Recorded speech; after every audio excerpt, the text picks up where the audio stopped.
আসসালামু রহমতুল্লাহি ওয়া বারাকাতুহু। আলহামদুলিল্লাহ ওয়া সলাতু ওয়াসসালামু আলা মান লা নাবিয়্যা বা'দাহু। আউযু বিল্লাহি মিনাশ শাইতানির রাজিম। বিসমিল্লাহির রহমানির রহিম। আন আনাসিন আনিন নবী সাল্লাল্লাহু আলাইহি ওয়াসাল্লাম ক্বালা লা ইউমিনু আহাদুকুম হাত্তা ইউহিব্বা লিআখিহি মা ইউহিব্বু লিনাফসিহি।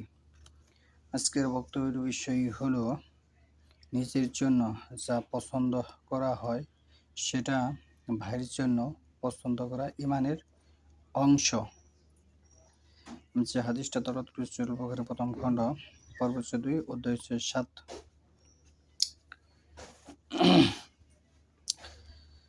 আনাস রাদিয়াল্লাহু আনহু হতে বর্ণিত, নবী সাল্লাল্লাহু আলাইহি ওয়াসাল্লাম বলেন, তোমাদের কেউ প্রকৃত মুমিন হতে পারবে না যতক্ষণ না সে তার ভাইয়ের জন্য সেটাই পছন্দ করবে যা তার নিজের জন্য পছন্দ করে। তাহলে এই হাদিসের উপরে প্রত্যেকটি মুসলিম নরনারীর আমল করা কর্তব্য।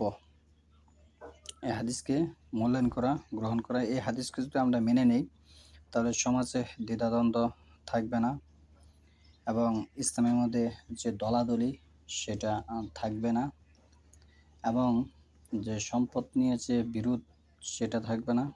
মুসলমানের মধ্যে একটি ভ্রাতৃত্বভাব হবে, অন্তরঙ্গ হবে, একে অপরের সাথে অন্তরঙ্গ হবে, বন্ধুত্বে পরিণত হবে। এই হাদিসে যদি আমরা মূল্যায়ন করি, বর্তমান প্রেক্ষাপটে যে মাযহাব নিয়ে যে সমস্যা, একদল বলতেছে যে আজানের একামতগুলো বেজোর সংখ্যা হবে এবং আরেক দল বলতেছে না, আজানের একামতগুলো জোর সংখ্যা হবে।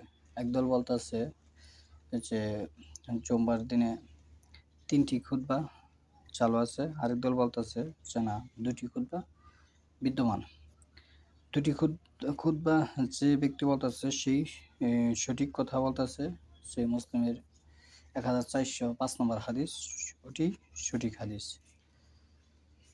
এবং যারা জুম্মার দিনে 3টি আজানের রেওয়াজ চালু করেছে সেটা ভুল।